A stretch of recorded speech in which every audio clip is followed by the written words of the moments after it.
there! I'm still here with Jerry and his dog Romeo in the second half of my first lesson with them. If you are just tuning in, you may want to watch part 1 first. Romeo is a brand new rescue from Mexico. He quickly started exhibiting extreme excitement when someone comes to the door or when he sees another dog outside.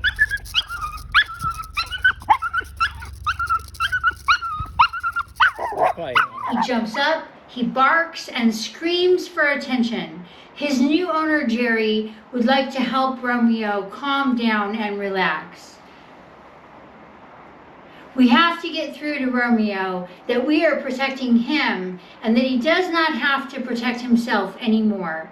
I hope you enjoy watching and learn a thing or two that you can try with your own dog. When you're done watching, please hit like, share, and subscribe to help me reach as many people as possible. Thank you. So, separation anxiety. I would also like to see you not allow him to be quite so tied to your hip. So maybe push him off the chair and let him lay right there and make sure that he gets comfortable, that he's okay with just being by himself. You could also take a leash and attach it to, say, the bottom of the couch there or your table. Give him a nice bed. Give him a chew stick, give him a bully stick, give him something to chew on, give him a toy if he wants a toy. All the comforts of home, but he needs to stay right there, even if it's just like 5 feet away from you, so that he learns how to self-soothe and that he's okay. He learns how to be okay when he's not tied to your hip. All dogs are going to have this problem. Even dogs that never had any separation anxiety are going to have separation anxiety because everybody's been home. And they're pack animals, which means that by nature, they're not meant to be alone. They're meant to be with others. And so they're not used to being alone. It's not in their nature to be alone. We teach them to be alone, and it's okay. But now that everybody's been home for so long and the bonds have been so close, they're not used to being alone all over again. So what we do is we stop, we ask him to work following us. We ask him to work for following us, and we also tether him up and make sure that he knows he's okay, right? Just even if it's you're watching TV and you're right here and he's right there. Okay. Just for an hour, really. And you'll watch him have a little bit of a panic attack. You will. You'll watch the poor little guy stress out a little bit, and finally he'll lay down, and when he lays down, he's free. He can come over to you. I want him to give up and let go and just lay down and relax and accept the fact that he's alone and it's okay. Even though you're right here, right, there's no real stress of you leaving. It's just him learning how to self-soothe and be okay all by himself. What a good down, Romeo. What a good boy. Yes. Does he pull on leash? Yes. Little guy. He does. He does. There'll be times where he's really walking me, you know. That's a shake. And he does pull a little, huh? And if he sees dogs, he really wants to go over there and see them. He really does. And I know big dogs, he's more, I don't know that he wants to see them or not. He gets pretty agitated when he sees a big dog. So you're not really sure what it is. Right. But if it's a smaller dog, it seems like he really, and if there's someone that will let me, let them interact, because I'll say he just wants to say hello. Right. And he'll go up and he'll say hello, and he kind of stands there. He doesn't, they do have this thing where there's like a standoff kind of a thing sometimes. Is he a little socially awkward? Yes. Okay. I would say he's socially awkward. That's okay. They all are going to be right now. They're all going to, his age makes him socially awkward. All the pandemic puppies are going to be a little bit like this. And they need a little extra help. What that means is a little more than just positive reinforcement only. They need a little correction every once in a while. They need a little direction every once in a while. They need to be dominated a little bit so that they feel safe. There has to be a leader.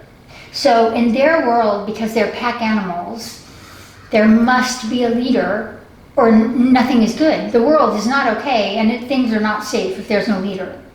In our world, We're kind, we're nurturing, we strive for equality. We definitely don't have the same mentality. It's a wonder we get along so well together, actually, that we live together so well when we think so differently. So it's not in their nature to not have a leader. So they come into our world and we're kind and we're nurturing and we're like treating them as equals and we're adoring them and loving them. And what they see in that is that, oh my God, there's no clear leadership here and it must be me. We're board up the windows because it must be me, right? So then he has to put on a really big show, barking show, to make sure that nobody comes close because he knows he doesn't have what it takes to run a pack. Right? Okay. Deep inside, he knows that he doesn't have what it takes to handle a burglar or anything else around here. And so it makes him stressful and it makes him anxious and nervous and timid, and he could be more confident and feel more safe if there was more clear leadership. So clear leadership just means teaching him how to sit, teaching him how to lay down, asking him to do those things for you occasionally, asking yourself, like, who is responding to who right now? So if he does come up to you and he gives you the paw or he jumps on top of you, right, set him back down, ask him to sit. And if he can sit, you spoil him for sitting. You spoil him for laying down. You can spoil him for moving over 1 inch to the left. I don't care. Whatever he does for you that you asked him to do, we will spoil him for doing that. But we're not just going to spoil him because he wants us to. Okay. We're going to ask that he earn it. He has a job. All dogs really need a job. Now, if we don't give them one, they'll come up with their own. And he's already coming up with his own job around here, right? He's out there barking us away and making sure everybody in the neighborhood knows not to burgle this house, right? And he's got a big job. And what we want to do is take that one away from him and give him a smaller job. And his job is really just to cooperate with us this much, to take some direction from us. And his biggest job is to trust you, to handle whatever could happen, to trust you that if the sky fell right now, you would jump on top of him and everything would be all right. Right? So that's his new job that we're giving him, and it pays really well. It does. We'll give him rewards, we'll give him treats, we'll give him love, and he'll have a really nice life if he can let go of the old job and pick up on the new one. Huh, buddy? Because I hate seeing a dog that's like anxious or stressed out when they don't need to be, when they're scary, right? Now, what does he do around the house? Is there anything he does besides the barking? Well, technically the jumping up is not exactly the ideal thing either.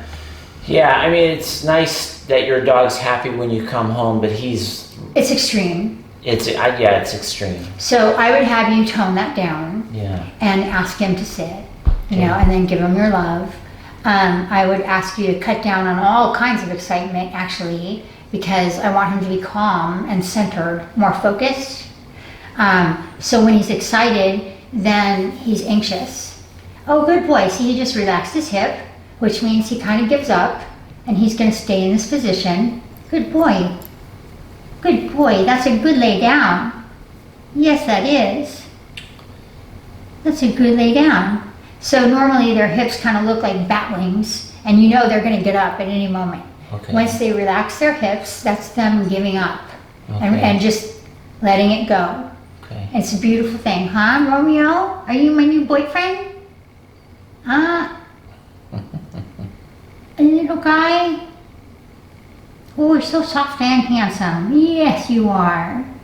That's a good boy, Romeo. Now, how smart are you? Let's see. Let's just find out. Can you sit? Good sit. Can you go back down? Go back down. Come on. Down here. Come on. Good boy. Good boy. Nope. All the way here. Get it. Get it. Lay down. There you go. Get it.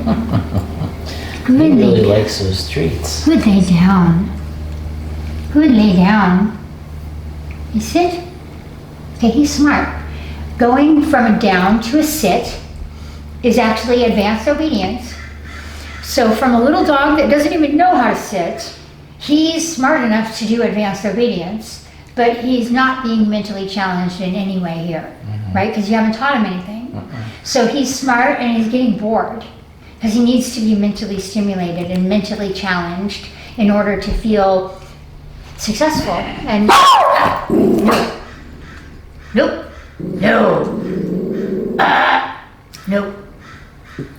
So the other thing is when you're communicating with them, I want it to be no. I want it to be really, really high pitched. Romeo, you're doing such a good job. What a good boy. Or I want it to be like the Rottweiler that thinks someone's breaking in. I want it to be very clear in his ears the difference between him doing something right and him doing something that you disapprove of. Okay. Because we're communicating with an animal that speaks no English, but does speak tone of voice. So if we raise our tone when we're happy and lower our tone when we're unhappy, this collar, you want it loose, let me have it loose. You want it loose, and then you just give him a little tap, like that. Okay. And he should acknowledge that tap. Okay. So your walk starts right here. Okay. And it's very important that since he's a pack animal, that he's not the first creature out the door. So the first creature out the door has a big job. They're the lookout, they're the protector, and they're in charge of the walk.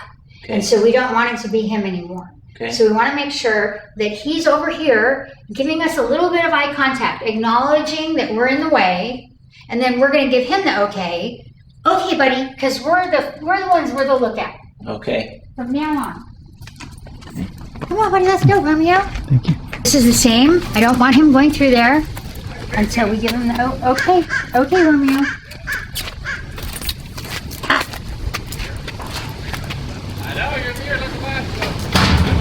Good boy.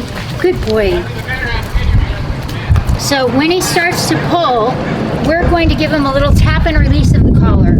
So before he actually takes all my slack, I'm going to give him a little tap and release. Good boy. Right here. Right here, buddy. Pop up. Come here. Come on. Romeo, let's go. And so this pulling right here, what I want you to do is when you have some slack, I want you to give him a correction. Don't let him take all your slack. Okay. So here we go. Good boy. Make the growling noise at the same time. Okay. Always make the growling noise at the same time, because pretty soon you'll just be able to go, and he'll go, what? Oh, I'm sorry. I'm with you. I'll slow down. Good boy. Good boy. Now, if you want to keep him on your left, you can correct outwards. You can just correct outwards instead of, and it'll keep him on one side or the other.